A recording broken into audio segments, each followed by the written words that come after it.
buscar o Senhor em espírito e em verdade, nosso coração. Vamos falar, vamos buscar a comunhão com o Senhor. Em nome de Jesus, pelo poder do Espírito Santo. Pai Santo, Deus poderoso sobre todas as coisas. Em nome de Jesus. Nós reunimos aqui nesta manhã para louvar, adorar, glorificar o teu santo nome. Agradecer ao Senhor porque mais um dia que se inicia, a semana que se começa, nós agradecemos pelo dia de ontem, que foi vencido na tua presença. Agradecemos também esse dia de hoje, sem saber o que nos acontecerá, mas já agradecendo por tudo que nos acontecer, que seja para a honra e glória do teu santo nome. Pai, nessa manhã, pedimos ao Senhor que visite cada coração, nesse momento que estamos, meu Pai, aqui para meditar na tua palavra, que possa falar em cada coração, decifrar a palavra em cada coração. E aqueles, meu Pai, que não puderam vir, que o Senhor possa estar visitando, fortalecendo a caminhada, tocando o coração deles, pelo poder do teu Santo Espírito. Aqui em tudo, Pai, seu nome seja louvado e glorificado. É nossa oração e gratidão e agradecimento, em nome de Jesus. Amém? Meus irmãos, hoje nós vamos falar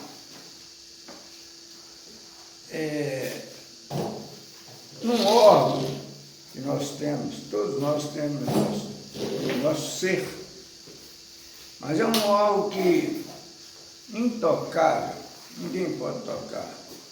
O médico não toca, nós não tocamos, ninguém, absolutamente ninguém pode tocar esse órgão do qual eu quero falar. Mas ele é um órgão existente e todos nós sabemos que ele existe.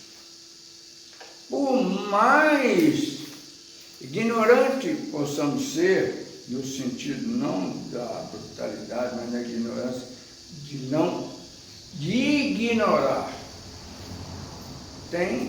sabe que esse órgão existe. Nós vamos falar de consciência. Consciência é um órgão muito importante na nossa vida e ela traz assim uma demonstração verídica da vida espiritual. Então, o que nós entendemos por consciência? No dicionário diz que consciência, isso inclusive no dicionário bíblico, diz estar cônscio, estar consciente, sabendo, informado. Então voz interior que nos diz se um ato ou um pensamento é certo ou errado.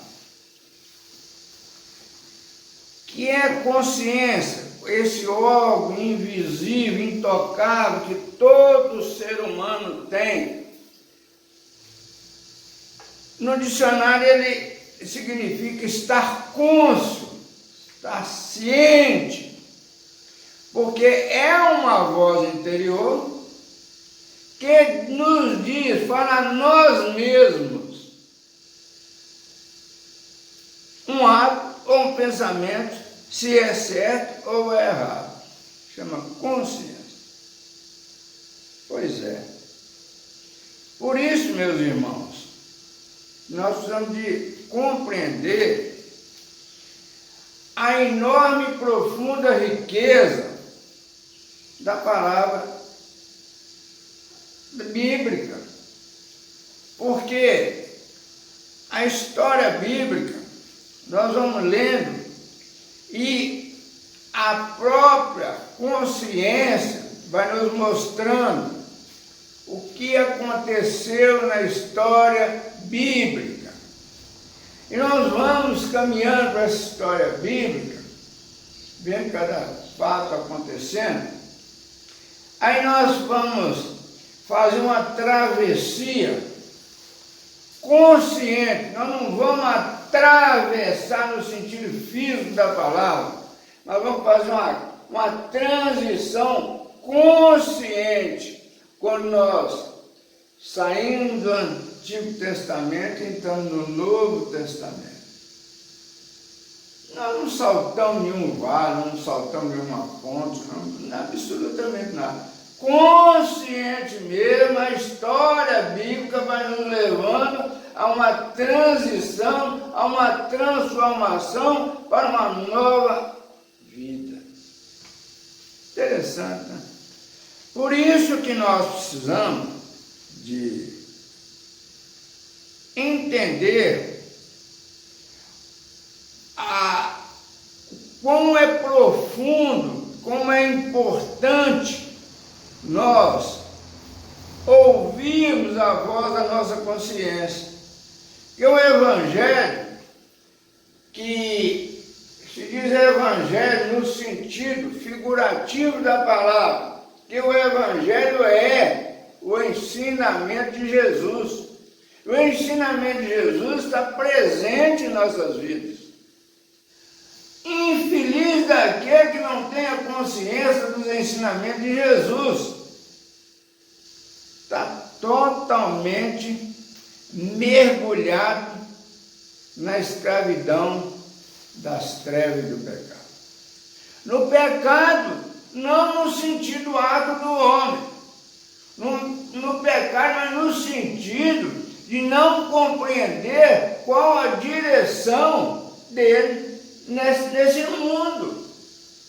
Porque é muito fácil nós nos conscientizarmos pelo Espírito Santo, que ativa a nossa consciência, que estamos aqui numa passagem limitada, num tempo muito pequeno, mas que temos a própria natureza nos mostra como que a natureza está degenerada, como que a natureza, em todos os sentidos, a natureza no sentido das águas, dos vegetais, dos minerais, dos aços, de tudo. E também na natureza humana, na nossa natureza, como nós nos sentimos totalmente degenerados. É impressionante a profundeza do ensinamento de Jesus. Mas como eu disse que nós estamos falando sobre consciência, e eu disse também da profunda riqueza dos ensinamentos da palavra de Deus, nós vamos agora estar meditando num fato acontecido, já narrado no Evangelho segundo João. O Evangelho é o mesmo. O Evangelho sempre não existe. O Evangelho é o mesmo. O Evangelho diz que João vem exatamente fazer um contraponto positivo a respeito dos demais evangelhos sinóticos, que vem segundo Mateus, Marcos e Lucas. E João, tanto quanto diferente, mas com o mesmo sentido, o sentido de mostrar quem é Jesus.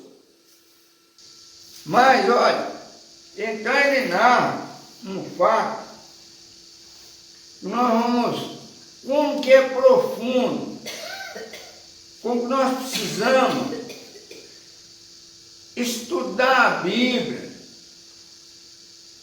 buscar, pedir direção do Espírito Santo, fazer uma análise consciente da nossa caminhada, para absorver a riqueza profunda que está no Evangelho.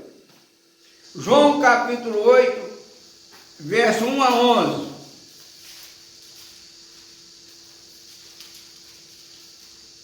Nós vamos ver aqui, aqui diz a respeito de a mulher adulta. A mulher adulta. Quando nós ouvimos falar a mulher adulta, o que a nossa consciência fala conosco? É uma mulher que traiu, uma mulher que houve um ato sexual ilícito. Ela rompeu um contrato, um compromisso. Aí nós vamos ler e vamos ver a riqueza desse texto. Por que nós não podemos ler literalmente?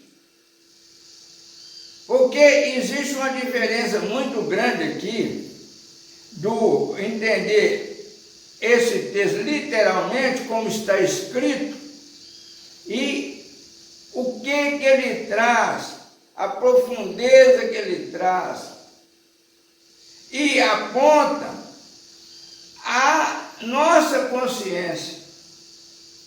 Aí diz assim, capítulo João 8, verso 1 a 11, começa no 1, diz o seguinte: Jesus, entretanto, foi para o Monte das Oliveiras.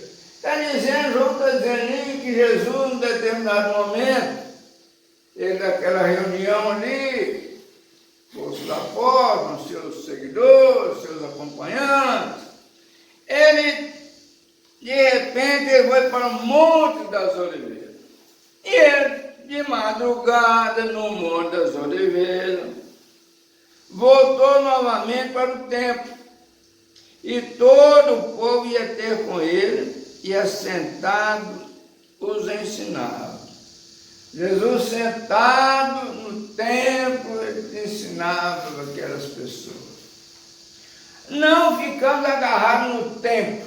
O templo é local, significa ali que um determinado local. Não fica no templo cheio de torre, ninguém, para com isso. Situa Jesus sentado em volta às pessoas. É simples. De madrugada voltou novamente para o templo. E todo o povo ia ter com ele. E assentado, Jesus os ensinava. Ele está ensinando. Muito dentro do Sermão do Monte. Olha, precisa perdoar. Precisa reconhecer que a nossa consciência é uma consciência perversa, muito egoísta, que nós, sobre a vez que nós conversamos com alguém, nós o estamos provocando, ou para o bem ou para o mal. Quer dizer o seguinte, todas as vezes que nós falamos com alguém, nós estamos o provocando para uma ação. Pode ser uma ação para o bem, uma resposta para o bem, para levantar o astral daquela pessoa a quem nós dirigimos a nossa conversa. Mas também pode ser no sentido de provocá-lo para uma briga, para humilhar. Está vendo como é que é? A consciência é muito importante. Então está dizendo aqui, ó. Jesus os ensinava. Jesus certamente, absolutamente, estava assim, ensinando aquelas pessoas ali, segundo o Sermão do Monte. Se você não perdoar, você não será perdoado. Não dê nada para se promover, mas dê para suprir necessidade.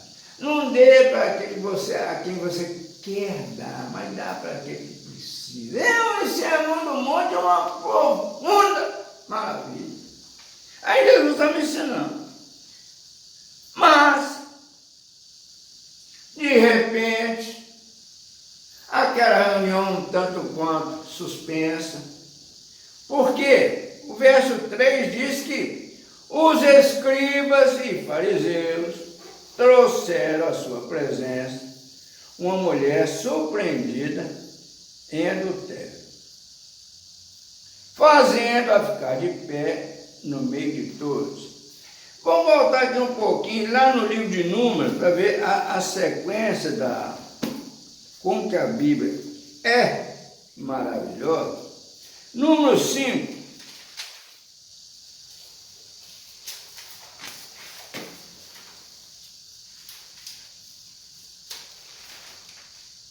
Número 5, o verso 13 ao 15. Vamos ver o que diz o número 13 ao 15. Diz assim: de maneira que algum homem, se tenha deitado com ela e for oculto nos olhos de seu marido, e ela o tiver ocultado, havendo-se ela contaminado e contra ela não houver testemunho, e não for surpreendida em flagrante, e o espírito de ciúme vier sobre ele e de sua mulher tiver ciúme, por ela se haver contaminado, ou tiver não se havendo ela o contaminado, então esse homem trará sua esposa perante o sacerdote. Então está dizendo o seguinte: no Antigo Testamento já falava a respeito o que é pegar a pessoa em flagrante adultério. Está dizendo aqui que o flagrante adultério é o marido dela que tem um procedimento aqui na lei quando se diz adultério. Mas aqui está dizendo que os escribas e fariseus trouxeram à sua presença uma mulher surpreendida em adultério e fazendo-a ficar de pé no meio de todos. Quer dizer, esses escribas e fariseus, na consciência deles, trouxeram um fato. Ou porque estão dizendo aqui assim, trouxeram a sua presença uma mulher surpreendida em adultério. Como o adultério? Será que essa mulher traiu o marido dela? O marido dela estava presente, estava reclamando. Amém? Como é que é? A profundidade da riqueza, como nós somos maus. Os escribas trouxeram a sua presença uma mulher surpreendida em adultério e fazendo ficar de pé no meio de todos. Quer dizer, forçaram uma situação. Forçaram a situação. Queria a presença do marido dela. Queria a presença daquele que estava adulterando com ela. Ou só ela que era pecadora. Uma série de coisas. Aí no verso 4 diz assim: e disseram a Jesus: mestre, essa mulher foi apanhada em flagrante adultério. Mas ela que deu flagrante, como que foi? Explica o adultério. Explica como você fotografou. Você levou o cara que estava com ela. O marido dela estava ali reclamando. Você tem certeza que ela tinha um compromisso com alguém? Aí, como é que você... profundeza. Aí no verso 5 diz assim: e na lei nos mandou Moisés que tais mulheres sejam apedrejadas. Depois que diz? O que ele está fazendo? Provocando a resposta de Jesus. 6. Isso diziam eles, tentando, provocando, para ter de que o acusar. Estava provocando Jesus para ver a reação dele, para ver onde acusar Jesus. Mas Jesus, inclinando-se, escrevia na terra com o dedo. Aí fica assim, eu vejo muita gente falando: mas o que Jesus escreveu ali na terra? O que Jesus estava escrevendo? Aí diz assim, 7. Como insistisse na pergunta, Jesus se levantou e lhes disse: aquele que dentre vós estiver sem pecado, seja o primeiro que lhe atire pedra. Jesus perguntou. E 8 diz assim: e tornando a inclinar-se, continuou a escrever. E deixou uma pergunta no ar para ele: responde.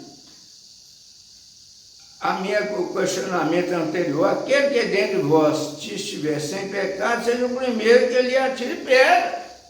Jesus deixou uma interrogação para eles.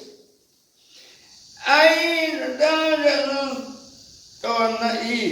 Jesus tornando a inclinar-se, continuou a escrever no chão. Continua aí. E a pergunta foi: 9 diz assim: nós ouvindo eles, essa resposta.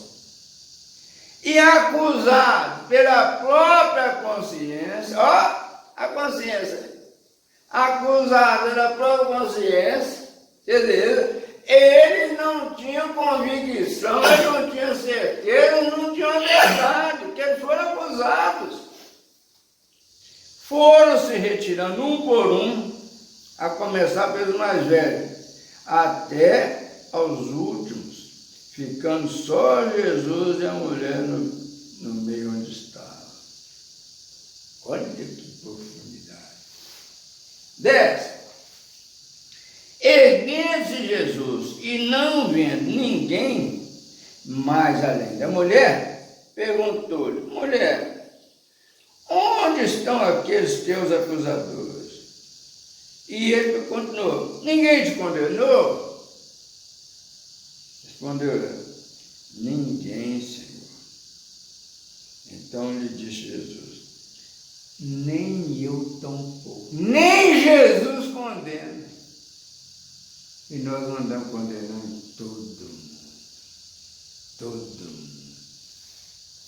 De acordo com nossa consciência, nosso desejo, com nossa vontade. Por quê? Porque nós somos nós temos uma natureza degenerada. Somos todos degenerados. Hipócrita, mentiroso, acusador, defeituoso. Todo mundo defeituoso, degenerado. Todo mundo é segundo o nosso interesse, segundo a nossa consciência. Jesus respondeu: ninguém, Senhor. Então lhe disse Jesus: nem eu tampouco te condeno. Nem Jesus condena. Vai e não peque mais. Olha a profundeza desse texto, a riqueza desse texto. E é capaz de nós encontrarmos aqui, sem diferença, explicação para isso.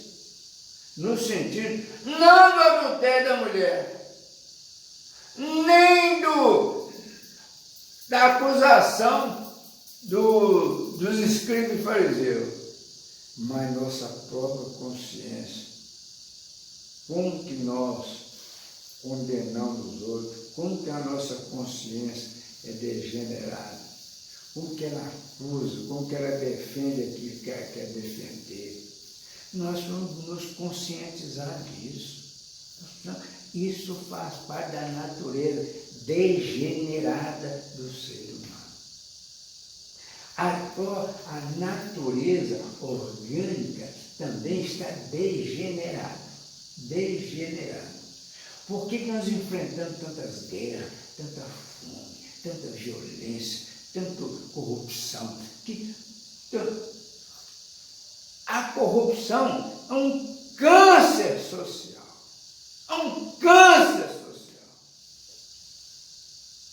Essa é a verdade. Degeneração da natureza. Por isso, meus irmãos, carecemos de salvação em Cristo Jesus.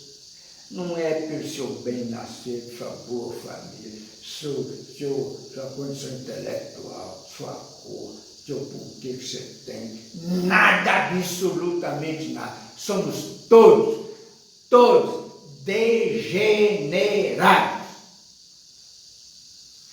Isso nós estamos sabendo. Por isso nós carecemos de salvação em Cristo Jesus. Agora, mas você está dizendo isso aí? Você está dizendo por você? Não. O meu digo é meu. Cada um que está me ouvindo, faça o seu próprio julgamento. Converse com a sua consciência para ver quem somos. E não adianta dizer que é bonzinho, não, porque não é bonzinho. Mas nós vamos tirar aqui uma visão de alguns estudiosos. Aí ele interpreta assim o versículo 9, que diz lá: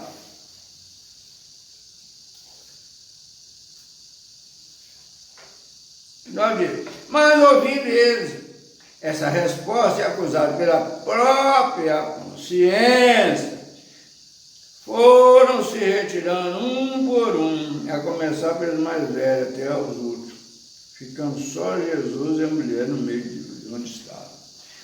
Como que foi interpretado esse verso 9 por algum estudioso? Diz o seguinte: diversas interpretações têm sido oferecidas para explicar por qual razão foram retirando um por um, começando pelos mais velhos até os mais jovens, a saber. O que é?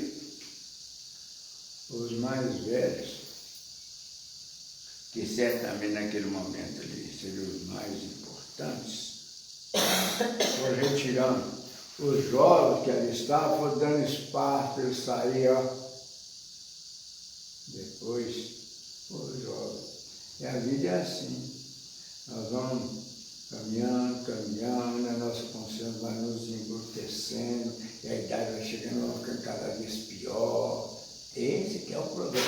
Por isso nós carecemos de salvação em Cristo Jesus. Sem salvação em Cristo Jesus, é degenerado. Consciência ruim. Vamos mais tá frente.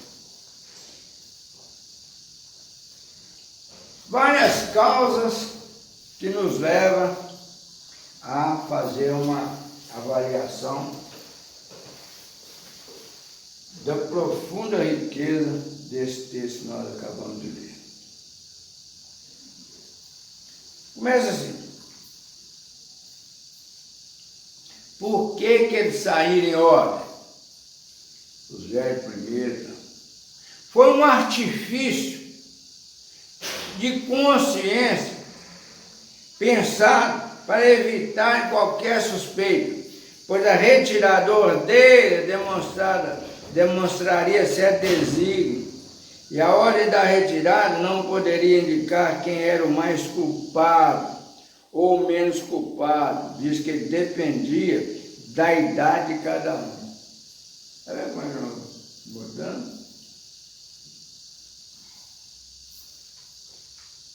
Pensar conscientemente uma forma de sair pela tangente daquela acusação grosseira que foi feita ali. 2. Naturalmente, quando a retirada teve o começo, os mais jovens devem ter cedido lugar aos mais idosos. Quer dizer, esse aí é os argumentos da consciência.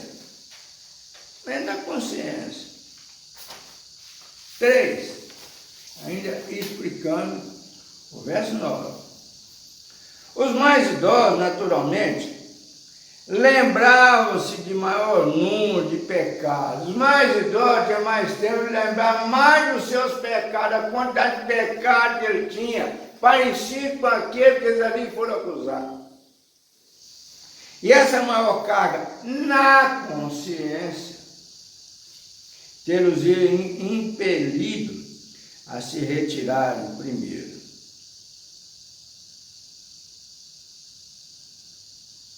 Todavia, Alford, que é um estudioso, adianta qualquer coisa semelhante a isso, a observar. Como que para indicar a ordem natural de convicção de pecado. Pelo menos fica evidente nessa passagem que as palavras mais velhas, neste caso, visam a idade e não a posição social de cada um. Embora as duas coisas ordinariamente andassem de mãos dadas, segundo a hierarquia religiosa dos judeus. É uma coisa muito interessante, isso eu tenho pensado muito em particular comigo. Quando a gente é mais jovem, olhando a pessoa velha assim, com respeito. Mas o tempo vai passando, nós vamos ficando velhos. Quando nós estamos velhos, como eu já estou velho, eu começo a ver o seguinte, que a idade não transforma ninguém. Aqueles velhos é mesmo degenerado, continua até pior, que aí ele enfia a cultura, o que ele ganhou, o que ele conseguiu, fica esses monstros dele. Então não é idade, é salvação em Cristo Jesus. Cristo Jesus. Não é o que nós ganhamos, não é o que nós aprendemos, não é nada. É Cristo Jesus. Agora, o grande problema é o seguinte, que nós precisamos de nos conscientizar disso. Ele arranja tanta coisa difícil para se entender. O que nós precisamos de ter é convicção da nossa degeneração, que somos degenerados por natureza. E nós precisamos, a própria natureza, tanto a nossa quanto a natureza natural, como diz outra, redundando, nós precisamos ter essa consciência. O que nos faz cego para essas nossas consciências? É a nossa vaidade, é a nossa arrogância, é a nossa prepotência. Nós só nos livramos dessa degeneração na salvação em Cristo Jesus. Não tem outro caminho. Não tem que ficar dando satisfação. Para com isso. É com Deus. É o Espírito Santo que revela qual é a nossa consciência, onde está a nossa degeneração. Por isso que, infelizmente, nós só vamos curvar ao Senhor diante de uma circunstância grave, quando nós não temos mais nenhum recurso, que a nossa inteligência, a nossa importância, o nosso poder, o nosso dinheiro, o nosso nome, não tem solução para o nosso problema. Quando nós sentimos que somos essa porcaria, aí nós nos dobramos ao Senhor. E o Senhor opera a salvação em nós. Aí nós, muitas vezes, saímos ali fortalecidos e caímos na frente. É porque nós estamos no processo da nossa restauração em Cristo Jesus. Isso nós temos de entender, e isso Deus é absolutamente fiel. Por que tem fome no mundo? É pela ganância. Não falta alimento. Por que está faltando água? Pela ganância. Por que tem tanta desigualdade social? Pela ganância. É porque tem privilégio. Tem muito endemoniado privilegiado. Mas Deus dá tratamento a toda igualdade de condições. Aos pássaros, aos vegetais, aos animais, tudo igual. Mas a natureza está degenerada. Precisamos da restauração em Cristo Jesus. Deixa essa palavra para mim e para a nossa meditação. Para não nos enganarmos, porque quanto mais nos enganarmos, mais o peso vem sobre as nossas vidas, dificuldades sobre as nossas vidas. Não existe outro caminho, não tem igreja milagrosa, não tem pastor forte, não tem absolutamente, não tem instituição, não tem nada. É transformação em Cristo Jesus. Fica essa palavra para a nossa meditação. Em nome de Jesus.